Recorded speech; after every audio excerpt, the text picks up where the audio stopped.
¿Cómo puede ser que un sistema educativo, que alguna vez fue un verdadero orgullo, un símbolo de progreso, hoy esté en una crisis tan profunda?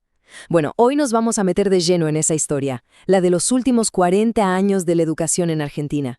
Es un viaje con muchas idas y vueltas, lleno de promesas, grandes reformas y al final, una fractura que duele. Esta frase, que es tan corta como contundente, le pone nombre al problema central. Es el punto de partida perfecto para entender que esto no es solo una crisis de escuelas o de maestros, sino el quiebre de una de las promesas sociales más importantes. Para tomar dimensión de lo que se perdió, primero hay que recordar qué era la escuela para Argentina. Era el famoso ascensor social. Era esa idea muy poderosa de que no importaba de dónde venías, si te esforzabas y estudiabas, tenías las puertas abiertas a una vida mejor. Esa idea era, de verdad, el motor del país. Y esa es la pregunta del millón, ¿no? ¿Cómo se rompió ese motor? No fue algo que pasó de un día para el otro.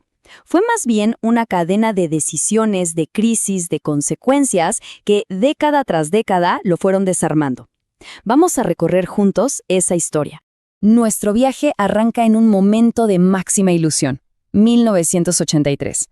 Con la vuelta de la democracia, la educación se convirtió en la gran apuesta, la herramienta estratégica para reconstruir el tejido social del país.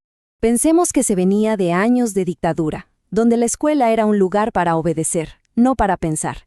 Así que la tarea era titánica. Se buscaba exactamente lo contrario, que las aulas fueran lugares de debate, de libertad, para formar ciudadanos críticos que pudieran sostener esa nueva y frágil democracia. Y el gran símbolo de esa época fue el Congreso Pedagógico Nacional. Miren los objetivos: pluralismo, tolerancia, alfabetización, participación de las familias, o sea, se apuntaba a todo. El fondo de la cuestión era reconstruir la confianza, crear un nuevo pacto educativo basado en el consenso. Mucho idealismo. Pero bueno, todo ese idealismo, toda esa esperanza, se dio de frente contra la pared en la década siguiente. En los 90, el mundo cambió. Y la lógica acá también. Entramos de lleno en la era del mercado, y las palabras clave ya no eran consenso o humanismo, sino eficiencia, modernización y achicamiento del Estado. Y acá, el contraste entre lo que se prometió y lo que realmente pasó es brutal. La Ley Federal de Educación se vendió con ideas que sonaban bien: federalismo, autonomía, modernización. Pero en la práctica, lo que se hizo fue transferir las escuelas a las provincias sin la plata necesaria para mantenerlas. El resultado, un desastre, provincias ahogadas financieramente y una precariedad que se sentía en todos lados. Y acá está la consecuencia más grave de todas. Con esta fragmentación, la educación que recibía una persona dejó de depender de su mérito y pasó a depender de la suerte, de la riqueza de la provincia en la que le tocó nacer. El famoso ascensor social. Bueno, acá empezó a trabarse en serio. Esta política produjo la gran fractura social. La clase media, viendo cómo la escuela pública se venía abajo, empezó a huir masivamente al sistema privado. Esto no solo creó más desigualdad, sino que dejó a la escuela del Estado para los que no tenían otra opción, para gestionar la escasez. Así, llegamos al siglo XXI con un sistema educativo lleno de heridas. La reacción política fue una nueva ley, en 2006, que intentó reparar el daño. Y ahora, la nueva palabra mágica era inclusión. El cambio más concreto y visible fue este número, 6%.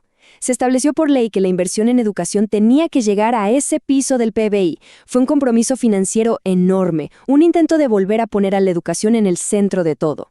Y la verdad, parecía el comienzo de una recuperación. Pero claro, acá viene la pregunta del millón.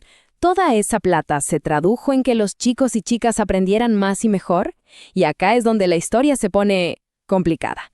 La respuesta, digamos que fue bastante paradójica. Lo que empezó a pasar fue muy llamativo.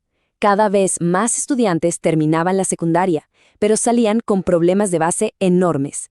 Déficits crónicos para entender un texto simple, dificultades con las matemáticas básicas. De repente, el título secundario, que antes te abría puertas, empezó a valer mucho menos. Y esta es la gran paradoja de esa década. El sistema tuvo éxito en algo: mantener a la gente adentro del edificio de la escuela. Pero fracasó en lo fundamental: darles acceso real al conocimiento. El foco se puso en la estadística, en el número de egresados, y no tanto en la calidad de lo que se aprendía. Y así, con todas estas capas de historia a cuestas, llegamos al presente. Un presente que podemos proyectar a un 2026, donde la palabra que mejor define la crisis del sistema es obsolescencia. Hoy parece que vivimos en dos mundos paralelos. Por un lado, el discurso político habla de inteligencia artificial, de escuelas del futuro, de preparar a las nuevas generaciones para el siglo XXI. Por otro lado, la realidad del día a día son edificios viejos, con problemas de luz y con una conexión a Internet que va y viene. Queremos resolver los problemas del futuro, pero con herramientas del pasado. Y este es, quizás, el cambio más profundo de todos. La función de la escuela mutó. Dejó de ser esa plataforma para el progreso intelectual y se transformó, en muchísimos casos, en una red de contención social. Su tarea principal, hoy, en muchos lugares, es dar de comer y cuidar. Y claro, cuando la urgencia es el plato de comida, la exigencia académica inevitablemente pasa a un segundo plano. Entonces, para ir cerrando este recorrido de 40 años, ¿cuál es el balance final? ¿Qué nos queda de aquella promesa del ascensor social? Si uno mira el panorama completo, el viaje ha sido como un péndulo, del idealismo democrático a la fragmentación del mercado. De ahí a una inclusión que no aseguró calidad, para terminar en la crisis de obsolescencia actual. Y la constante, lo que siempre estuvo, fue una distancia enorme entre las leyes ambiciosas y la realidad del aula. Esta frase final es un golpe de realidad. Festejar que más gente termina la escuela, mientras cada vez entiende menos lo que lee, es, en el fondo, un autoengaño. Es casi una estafa social que le hipoteca el futuro a toda una generación. Entonces, el desafío que queda por delante no es solo poner más plata o cambiar un plan de estudios. El mandato es mucho más profundo. Es entender que no hay justicia social verdadera si no hay excelencia académica. O la escuela recupera su capacidad para fabricar futuro, o la promesa del ascensor social se habrá roto, esta vez para siempre.